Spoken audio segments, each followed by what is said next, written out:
आज मी आलोय बेळगाव जिल्ह्यातील चिकोडी गावी रियाज भाईंकडे, ज्यांचे ताशे संपूर्ण महाराष्ट्रात फेमस आहेत। माझा जो आधीचा तांब्याचा ताशा होता तो सुद्धा त्यांनीच बनवला होता आणि आज मी माझ्यासाठी पूर्ण पितळी ताशाची ऑर्डर दिली होती स्पेशल, तर तोच मी घ्यायला आलोय।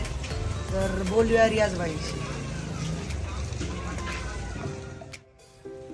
नमस्ते रियाज भाई, झाला ताशा?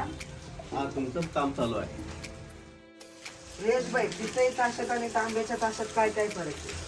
फरक म्हणजे काय, तांब्याच्या ताशाला 5 डोल लावलं तर नाही 1 लागत आहे आणि पितळेची ताशाला 10 डोल लावलं तर नाही 1 ताशा। त्याच्यापेक्षा हा पट आवाज चांगले। त्यानंतर आणि एक ताशा माझ्याकडे हे चालू आहे, हे मोठं ताशा राहतं।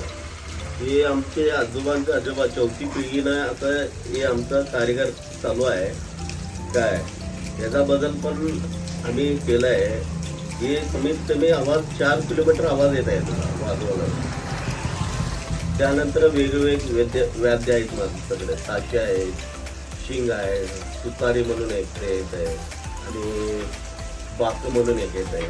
असं 4-5 वाद्याचा आमचा परंपरानं असं 4 पिढीचं आमचं चालू आहे।